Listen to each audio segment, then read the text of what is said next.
ladies and gentlemen. The story you're about to see is true. The names have been changed to protect the innocent.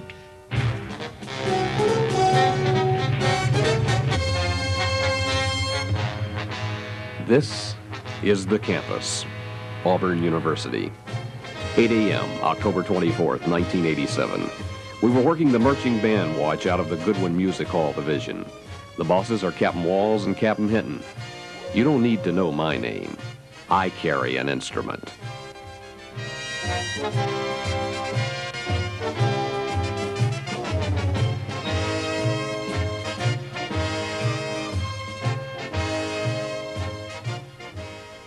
"8:45 a.m. It's been said that Auburn traditions are slower to die than the coming of Christmas. New ones find acceptance as tough as an uninvited guest. But on this day, we were witnessing the birth of an Auburn classic, a tradition which will be a legend in the next century. Nearly 380 crowded into Goodwin Music Hall as charter members of the Auburn Alumni Marching Band. The first challenge, practice. 9 a.m. Hey, these people sound pretty good.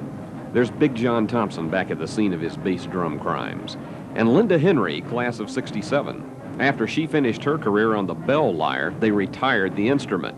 Fantastic. I've been wanting to do this for 20 years, ever since I graduated, and I have been so excited for a year, I can hardly stand it. All right, now tell me, is it difficult for it to all come back to you? No, immediately, as soon as you start playing those songs, it all comes back. 9:20 a.m. John Hamilton, trumpet, class of '61, struggling as usual. Well, they were all new arrangements of the same songs. Hadn't seen any of those arrangements, so had to look a little harder. Are you suggesting that you're getting old? No, just having to adapt to new stuff. 9:30 a.m. Director Walls decides it's time for this army to play a medley of its hits.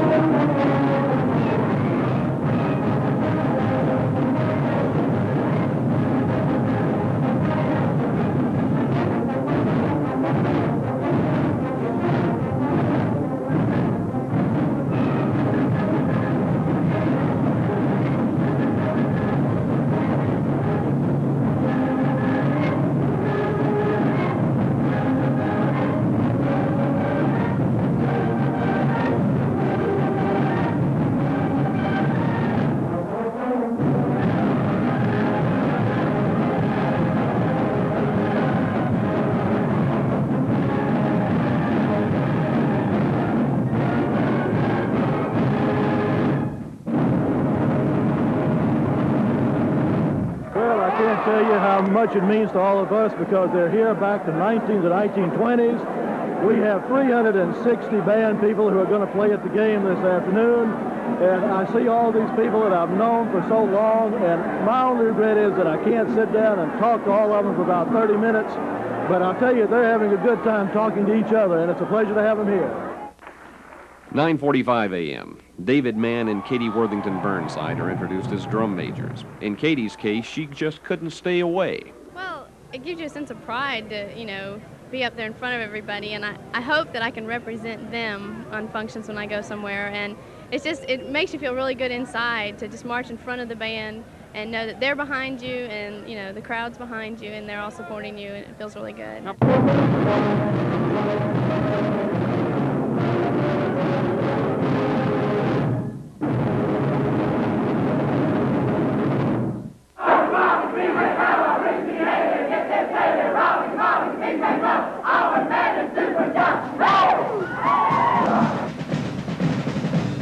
"10 a.m.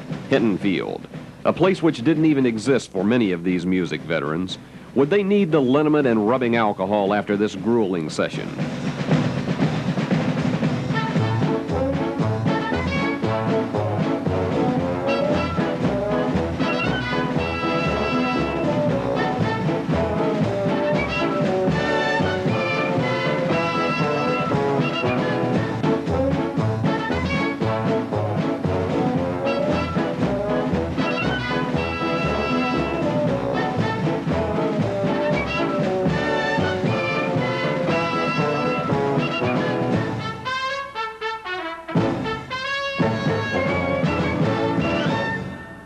I just wish I could keep up with them.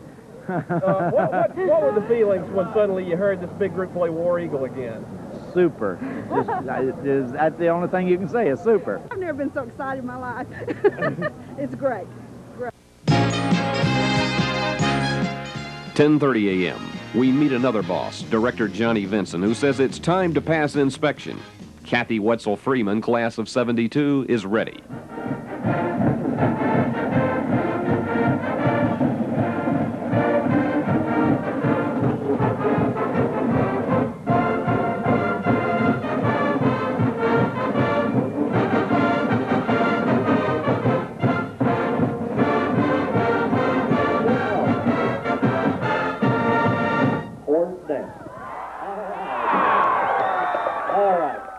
I think it's fantastic. I think that it exposes the band even more than they get exposed, and it gets people going back to their hometowns to where they'll say, hey guys, this is worth it. You know, if you're in the band program, go for it. It's great. It's wonderful.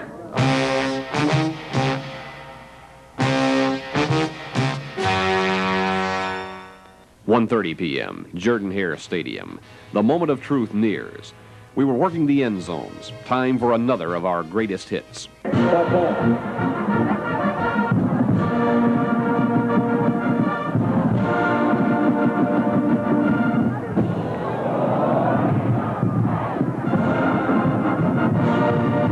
Everybody is one whole group together. 2 p.m. Terry Devane, class of 82, is anxious to hit the sidelines. But Del Paradise, class of 80, can't resist the chance for a hi, Mom.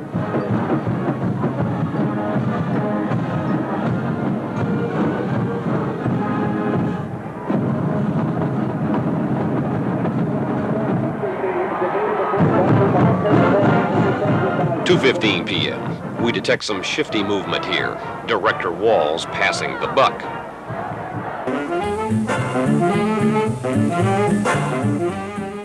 2:45 p.m. The sidelines of Jordan-Hare are invaded by women, alias majorettes, alias twirlers. Joyce Avery Ray, class of 50. Her crime, still looking great after all these years. Kelda Ward and friends. Kelda was Auburn's first head majorette, class of 47. Well, it's been one of the greatest experiences I've had in a long time. It really has. You think this will keep up for years to come? We're already planning on being back next year. 3:10 p.m. The crowning of Miss Homecoming, when suddenly we get word that the world's oldest living teenager will introduce the Alumni Band. And this time it is so fantastic, we're calling it the all-time all-star supergroup.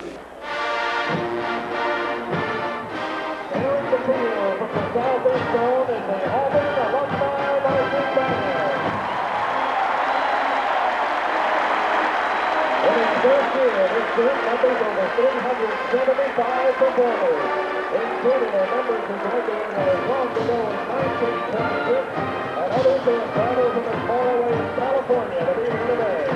Under the field direction of drum majors David Mann and Katie Worthington, please welcome a blast from the past, the Auburn Alumni Marching Band.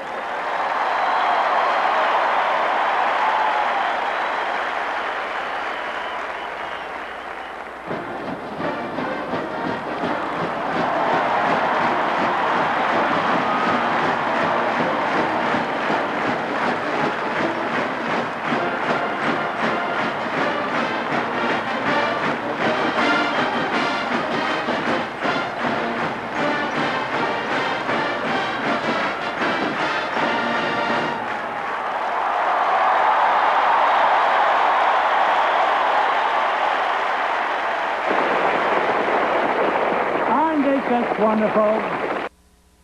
3:13 p.m. Director Hinton climbs the ladder. A moment he says brought him as close to heaven as he'll ever get. Just so nice to see them. Some of them we see rather frequently, but others we haven't seen since they graduated. They're scattered all across the country. It was just a wonderful experience to see them and have an opportunity to hear them play again. And now we invite you to join in singing the Auburn Alma Mater.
3:18 p.m.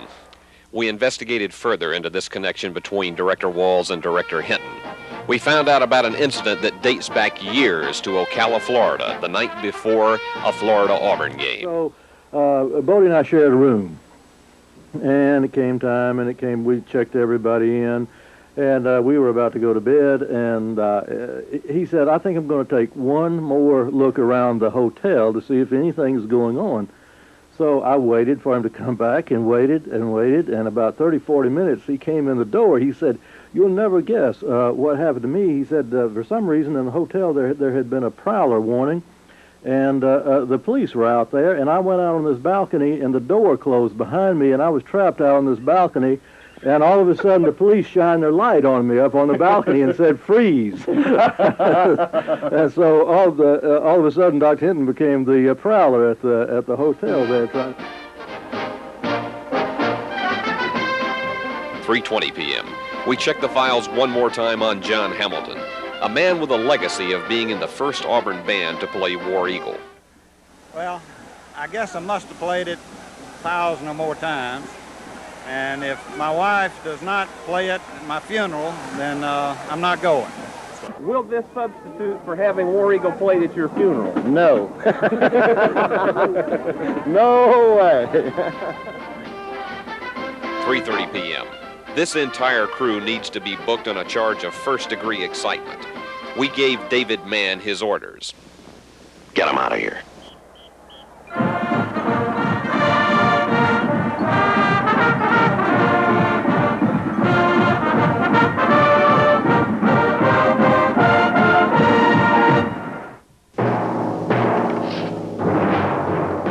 The suspects were found guilty of 380 counts of having too much fun. All have been sentenced to return for the second Auburn Alumni Band in 1988. I'll be here too. I carry an instrument.